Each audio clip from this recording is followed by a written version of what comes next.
سن لو اللہ کے رسول علیہ السلام نے فرمایا جب کوئی گالی دیتا ہے تو اللہ تعالیٰ اس کو ہلاک کر دیتا ہے. گالی دینے والوں کو قدرت ہلاک کرتی ہے. اب ہلاکت کا مطلب کیا؟ قدرت ہلاک کری مطلب اب گالی دینے والوں قدرت تمہیں ہلاک کر کے رہے گی.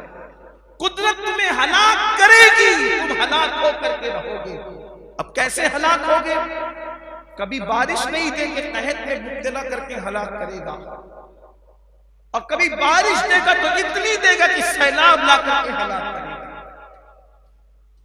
کبھی بیماریاں ڈال کر کے ہلاک کرے گا, کبھی دشمنوں کو مسلط کر کے ہلاک کرے. ہلاک ہو کر رہنا ہے, کیونکہ اللہ کے رسول نے فرما دیا جو گالی دے گا اللہ اس کو ہلاک کرے گا. گالی دینے والی قوم ہلاک ہوگی.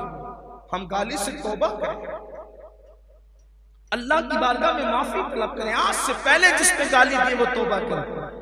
اب آپ کہیں گے کہ بھئی کوئی ہمیں گالی دے تو کیا کریں؟ یہ بھی تو مسئلہ ہے. اس لیے کہ سب تو آج کی محفل میں نہیں, اور آج کی محفل میں سب آ بھی جائیں تو سب سن کے عمل تھوڑی کریں گے. اس لیے کہ شیطان جو دل میں بیٹھا ہے وہ تھوڑی عمل کرنے دیتا ہے. وہ تو کہتا ہے یہ چھوڑو یار, یہ تو مولوی مولانا کا کام یہ بولنا. اللہ سے دعا ہے کہ اللہ علماء حق قیامت تک زمین پہ قائم رکھے.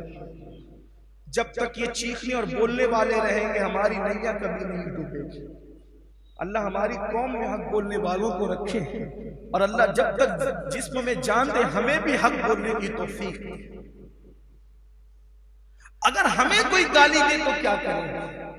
تو اللہ کے رسول کی تعلیم یہی ہے, اگر کوئی تمہیں گالی دے دے تو تم اس کے بدلے میں اس کو گالی مت دو, چھوڑ دو, اس کو نظر انداز کر دو. اس لیے کہ انسان کو اگر کتا کاٹے, انسان کو اگر کتا کاٹے تو کیا انسان بھی بڑھ کے کتے کو کاٹے گا؟ اب جو گالی دینے کی جرات کر رہا ہے تو وہ کیا انسان ہوا پھر؟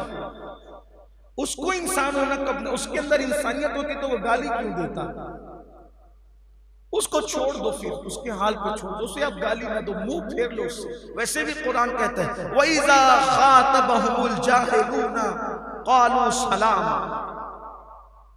اللہ تعالیٰ فرماتا ہے جب تمہارا مقابلہ, جب تمہاری مخاطبت جاہلوں سے, خاطبہم الجاہلون, تمہاری مخاطبت جاہلوں سے ہو تو کیا کرو؟ قالوا سلاما, ان سے سلامتی کی بات کہہ کے گزر جاؤ. سلام, جاؤ جاؤ کر کے گزر. ان کو منہ مت لگو, ان کو منہ نہ لگاؤ. اب اگر آپ کو کوئی گالی دے رہا, آپ چپ یا خاموش ہے تو کیا ہوگا؟ وہ بھی حدیث میں آیا ہے.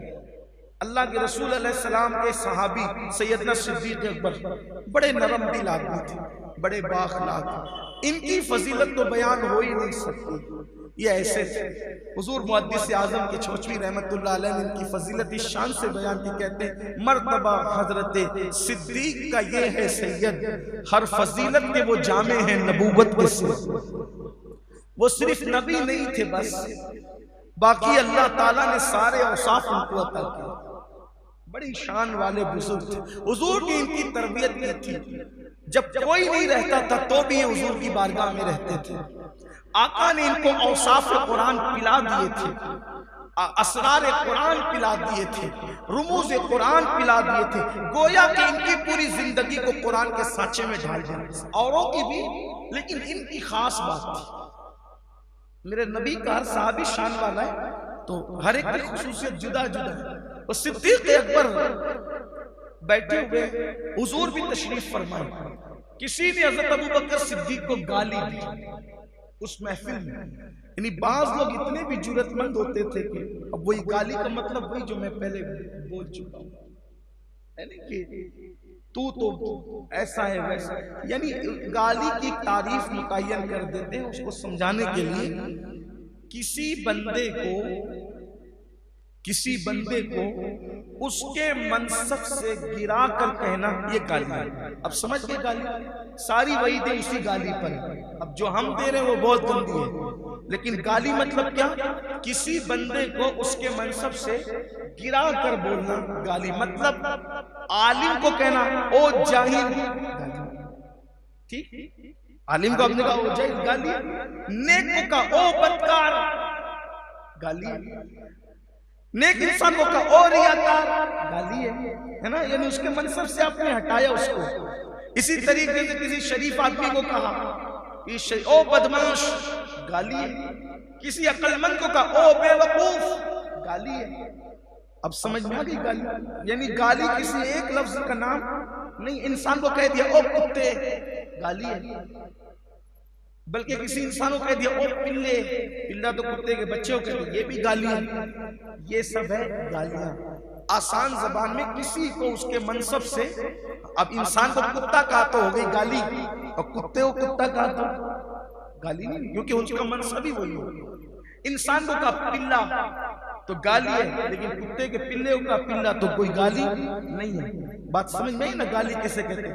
انسان کو اس کے منصب سے ہٹا دینے کا نام ہے گالی. ایک بات میں اور عرض کروں، اسی لیے کسی بھی مسلمان کو کبھی جاہل مت کہا کرو. مسلمان کو کبھی جاہل مت کہنا، یہ گالی ہے اس کے لیے. کیوں؟ اس لیے کہ حضور کا امتی کبھی جاہل نہیں ہو سکتا. وہ ان پڑھ ہو سکتا ہے، وہ ان پڑھ ہو سکتا ہے، لیکن وہ جاہل اس لیے کہ جو رسول اللہ کو جاننے والا ہو وہ جاہل کیسے ہو سکتا ہے؟ وہ زمانے جاہلیت والا جاہل کہہ رہا ہوں. کہیں کسی کے کم علمی کو یا بے علمی کو بتانے کے لیے عرف میں کہیں کہہ دیا جائے تو ایک الگ بات ہے، لیکن احتیاط کیا کرو کسی کو جاہل نہ کہو، بچا جاؤ. اسی طرح کسی مسلمان کو بے وقوف بھی مت کہا. حالانکہ بہت آسانی سے لوگ کہتے ہیں بے وقوف ہے، احمق ہے، بچا جاؤ، مت کہا. پہلی بات تو یہ کہتا ہوں اپنی زبان کو کنٹرول میں رکھو میرے بھائی، کسی کو کچھ نہ کہا. ابھی آگے کچھ بہت بڑی باتیں میں کرنے جا رہا ہوں، وقت تو ہو رہا ہے لیکن جلدی جلدی سے کرنا چاہتا ہوں. تو صدیق اکبر کو کسی نے گالی دی. حضور علیہ السلام نے حضرت ابوبکر صدیق کو دیکھا، مسکرا دیا. صدیق اکبر نے جواب نہیں دیا، کوئی جواب نہیں دیا. پھر اس کے بعد اس نے دوسری گالی دی. صدیق اکبر نے پھر کوئی جواب نہیں دیا. اس نے پھر گالی دی، صدیق اکبر نے پھر کوئی جواب نہیں دیا. اب صدیق اکبر کو آیا غصہ. اب جو گالی دے رہا تھا صدیق اکبر نے اس کو جیسے جواب دینا چاہا، حضور علیہ السلام غصے میں جلال میں آئے، اٹھ کے کھڑے ہو گئے، چل دی. اب حضور کھڑے ہو جائیں تو صدیق کیسے بیٹھے رہے؟ وہ بھی کھڑے ہو گئے. حضور چل دیے تو صدیق بھی چل دیے. عرض کی آقا میرے ماں باپ آپ پہ قربان، اس نے اتنی گالیاں دی، آپ چپ رہے، مجھے دیکھنے مسکراتے رہے، اور میں نے اس کو کیا جواب دیا؟ آپ جلال میں آگئے، غصے میں آگئے. کہا ابو بکر تجھے کیا بتاؤں، جب تو چپ تھا تو اللہ نے تیری طرف سے ایک فرشتہ مقرر کیا تھا. جب وہ تیری توہین کرتا تھا تو فرشتہ جواب دیتا تھا. جب تو صبر کر کے چپ بیٹھا تھا تو جواب فرشتہ دیتا تھا. جب تو بولنے لگا تو فرشتہ چلا گیا اور شیطان آ گیا. تو جہاں شیطان آئے گا میں وہاں کیوں رکوں؟ پھر میں وہاں سے چل دیا. تو جب تم خاموش رہو گے فرشتہ جواب دے گا، جب تم چپ رہو گے فرشتہ جواب دے دو لوگوں کو گالیاں. میں تو کہتا ہوں کہ جو گالیاں ہمیں دیتے وہ ایک طرح کے ہمارے محسن، اس لیے کہ ہزاروں سال مالا جب کر وہ مقام تمہیں ولایت کا نہیں مل سکتا جو لوگوں کی گالیوں پہ چپ رہ کے صبر کر کے مقام ملتا ہے. بلکہ اللہ جس کو اپنا ولی بنانا چاہتا ہے اس پر کچھ گالیاں دینے والے مقرر کر دیے جاتے ہیں، وہ اس کو گالیاں دیتے رہتے ہیں، صبر کرتا رہتا ہے اور مقام ولایت آ جاتا ہے. اس لیے لوگوں کو چاہیے صبر سے کام لو، مت جواب مت. لیکن یہ ہے بڑا کڑوا گھونٹ، آسان نہیں ہے. مسواک کرنا آسان ہے، کھانے سے پہلے نمک چکھنا آسان ہے، مسجد کے زینے پہ بیٹھے ہوئے لوگوں کو تھوڑا وہ صدقہ دے دینا بھی آسان ہے، نماز پڑھنا بھی آسان ہے. لیکن گالی سن کے چپ رہ جانا یہ بڑے ہمت کا کام، آسان نہیں ہے یہ کام. لیکن جو یہ کر جائے پھر اللہ تعالیٰ اس پہ فرشتہ مقرر کرتا ہے جواب دینے، اس کی طرف سے فرشتہ جواب دیتا ہے. نہ دو جواب، کوئی گالی دے نہ دو جواب، خاموش ہو جاؤ، نکل جاؤ. ایک مرتبہ مروان نے امام حسن کو گالی دی. مروان نے امام حسن کو گالی دی. دیکھو گالی اس نے دی، امام حسن کا جواب کیا تھا؟ آپ نے گالی نہیں. فرمایا مروان میں تجھے گالی کے جواب میں گالی نہیں دوں گا. کیوں؟ اس کی وجہ یہ ہے کہ اندر جس کے جو ہوتا ہے باہر وہی نکلتا ہے. البتہ تو نے مجھے گالی بڑی گندی دی ہے. میں اللہ سے اتنا ہی عرض کرتا ہوں کہ تو نے مجھے جیسی گالی دی اگر میں ویسا ہی ہوں تو اللہ مجھے معاف کر دے، اور اگر میں ویسا نہیں ہوں تو اللہ تبارک و تعالیٰ تجھے توفیق عطا کرے کہ تو ایسی بات نہ کیا کر. دیکھیں یہ جواب ہے گالی کا جواب. اس لیے ہمیں چاہیے گالی سے تو آج سچے دل سے توبہ کریں، کسی کو گالی نہ دیں. اب کس کس کو گالی نہ دیں؟ آئیے ذرا اس کی طرف بھی آ جائیں. کس کس کو گالی نہ دیں؟ اللہ کے رسول علیہ السلام نے فرمایا پسو سمجھتے ہیں نا، ایک دم باریک سا کیڑا ہوتا ہے، دکھتا بھی نہیں ہے، جب کاٹ لیتا ہے ایک دم بالکل زور کا درد ہوتا ہے، جلن ہوتی ہے، تب پتہ چلتا ہے کسی نے کاٹا. دیکھو تو چپکا ہوا نظر آتا ہے، ایک دم باریک سا پسو. اللہ کے حبیب علیہ السلام فرماتے ہیں پسو کو بھی گالی مت دو. اگر تم نے دنیا میں پسو کو گالی دی تھی تو قیامت کے دن اللہ تم سے اس کے بارے میں بھی سوال فرمائے گا. مرغی کو، بکری کو، جانور کو بھی گالی مت دو. تم کسی جانور کو بھی گالی نہیں دے سکتے. اللہ اکبر. اور آگے آئیے، اللہ کے رسول علیہ السلام فرماتے ہیں اگر کوئی کافر تمہیں دکھے تم کافر کو بھی گالی مت دو. وہ کافر ہے، تیری زبان تو مومن ہے، تو کافر کی وجہ سے اپنی زبان کو کیوں گندا کرتا ہے، اپنی زبان کو کیوں خراب کرتا ہے؟ کافر کو بھی گالی نہیں دے سکتے. اب بات کا اینڈ کرتے ہیں. اللہ کے رسول علیہ السلام سے صحابہ نے پوچھا یا رسول اللہ، کافر کو تو گالی نہیں دے سکتے، کیا شیطان کو گالی دے سکتے؟ شیطان تو بہت برا ہے. اللہ صحابہ پہ رحمتیں نازل فرمائے. دیکھو وہ کیسے کیسے سوال پوچھ لیتے تھے، ہمارے مسئلے حل کیا. اب شیطان تو بہت برا ہے نا، تو شیطان کو گالی، کیونکہ لوگوں سے زنا وہی کرواتا ہے، شراب وہی پلواتا ہے، اسی طریقے سے کفر وہی کرواتا ہے، شرک وہی کرواتا ہے، سارے گندگی تو اس نے کر رکھی ہے. شیطان کو گالی دے سکتے ہیں؟ اللہ کے رسول علیہ السلام فرماتے ہیں نہیں، ہمارے مذہب میں شیطان کو بھی گالی دینے کی اجازت نہیں ہے.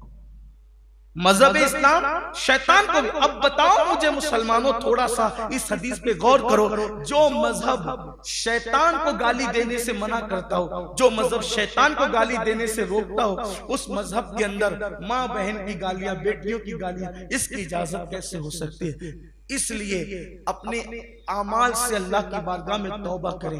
ہم جس راستے پہ جا رہے ہیں وہ راستہ جہنم کی طرف لے جاتا ہے. ہم جس راستے پہ جا رہے ہیں وہ راستہ تباہی کی طرف لے جاتا ہے. ہم جس راستے پہ جا رہے ہیں وہ راستہ بربادی کی طرف لے جاتا ہے. اللہ کے بندوں، توبہ کرو اللہ کی بارگاہ میں. جب کافر کو بھی، شیطان کو بھی گالی دینے کی اجازت نہیں ہے تو ایک دوسرے کو، دوستوں کو، بھائیوں کو، بہنوں کو، بلکہ آج کل تو اللہ کی پناہ، آج کل کے نوجوان لڑکے ماں باپ کو بھی گالی نکالتے، ماں کو بھی گالی دیتے، باپ کو بھی گالی دیتے. یعنی ڈائریکٹ جو گالی دی، ان کا انجام کیا ہوگا یہ تو نہیں پتا ہمیں، لیکن ان کی دنیا بھی تباہ ہے اور آخرت بھی.